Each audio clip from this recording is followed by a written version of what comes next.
Let's proceed with practice problem number 3. If it rains, then the ground will be wet. Given, if it rains, then the ground will be wet. Required, is it a proposition? Solution, this is declarative condition. Can be evaluated as true or false. Final answer, it is a proposition and then compound. It is declarative conditional because there is a and then if and then if then. So those words would mean a declarative conditional. So this is a conditional proposition. And that is a compound because it rains and then the ground will be wet. These are two simple propositions. Number 4. 2 plus 2 is equal to 4. So we are given 2 plus 2 is equal to 4. We are required to determine if this is a proposition. So solution, it is declarative. And of course, that is true. So our final answer, it is a proposition and it is a simple one. Number 5. Study hard and you will pass the exam. So we are given study hard and you will pass the exam. So we are required proposition. Is this a proposition? So solution, this is conditional or conjunctive statement and could either be true or false. So the final answer, proposition and then compound. There is a word "and" there to make that proposition to be a conjunction, or that is a conjunctive statement. Number 6. Please submit your homework on time. So we are given, please submit your homework on time. Required, is this a proposition? And then our solution, the statement is a command one.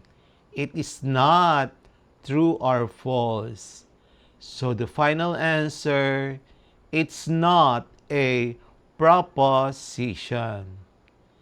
Number 7. The number 7 is an even integer. So we're given the number 7 is an integer, is an even integer. We are required, is this a proposition? Solution, it is declarative but false. False, but truth value exists. So the truth value is false. So our final answer, it is a proposition and is simple. Number 8, Manila is the capital of the Philippines, or Cebu is the capital. So we're given Manila is the capital of the Philippines, or Cebu is the capital. Required. Is this a proposition?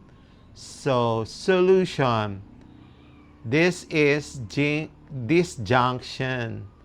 Truth value can be evaluated because there is a word or there. You should understand that this is a disjunctive statement, and the final answer, it is proposition, and it is a compound proposition. Number 9, the earth orbits the sun.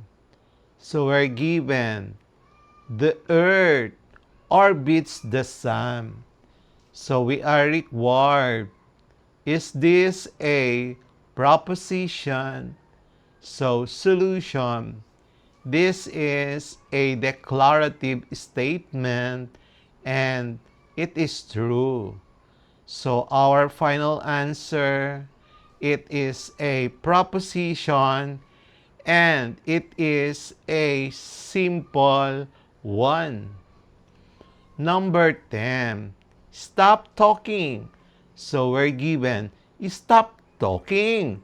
We are required, is this a proposition? So the solution, it is a command and it is not true or false. So our final answer, it is not a proposition. Number 11. If a number is divisible by 4, then it is even. So, given, if a number is divisible by 4, then it is even. So, required, is this a proposition? So, we are required. Conditional with truth value. Look at the words if and then. If, then.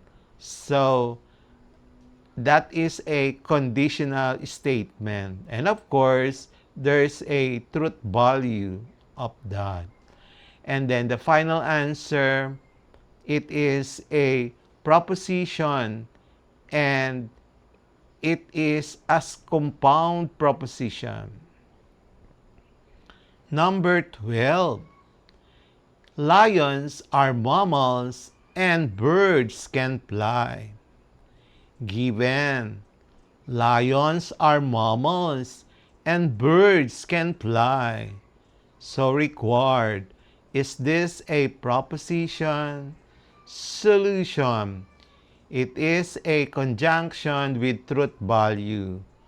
The statement has a word and that makes it conjunction. So the final answer, it is a proposition and a compound one. Number 13. Paris is the capital of France. Given, Paris is the capital of France. So we are required, is this a proposition? So our solution, it is a declaration, or should we say a declarative statement. And this is answerable by true or false. And the answer is true. So the final answer, it is a proposition and then it is simple. Number 14. The moon is made of cheese. So we're given, the moon is made of cheese.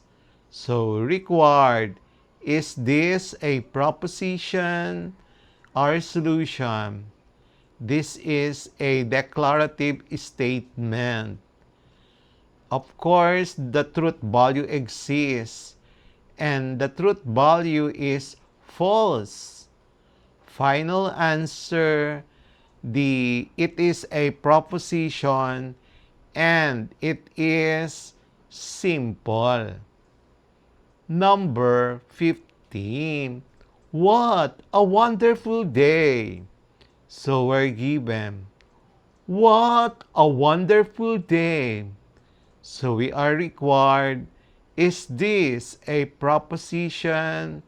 The solution, this is an exclamation, and this is not true or false.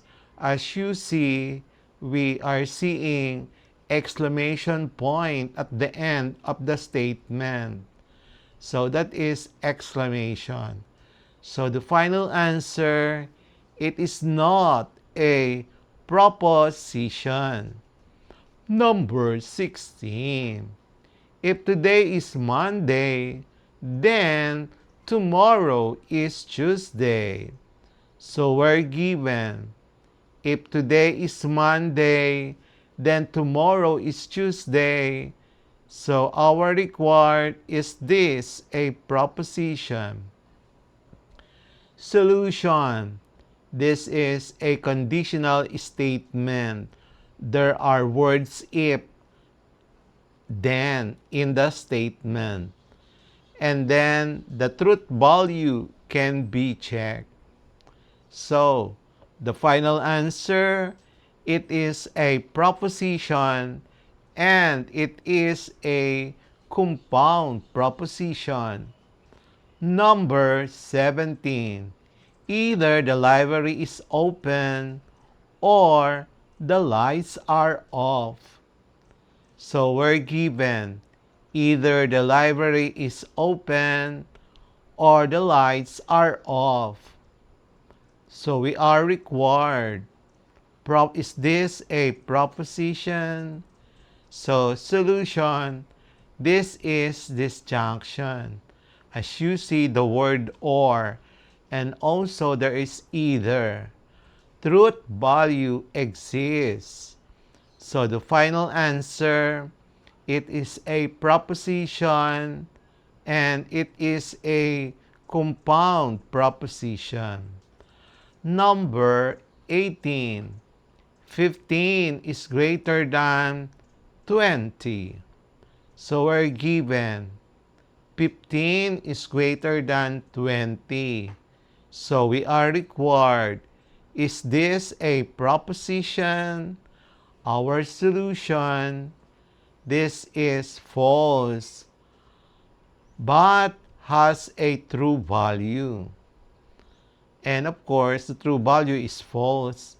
And the final answer, it is a proposition and simple. Number 19. All prime numbers are odd except 2. So given, all prime numbers are odd except 2. So required, is this a proposition? This is a declarative and it has a truth value, which is true. So the final answer, it is a proposition and it is simple. Number 20. Close the window before you leave. So given, close the window before you leave. Required, is this a proposition? Our solution, this is command, not true or false. So the final answer, not a proposition. We will have the next part of our quarter 4 numbers and algebra lesson Roman numeral number 15.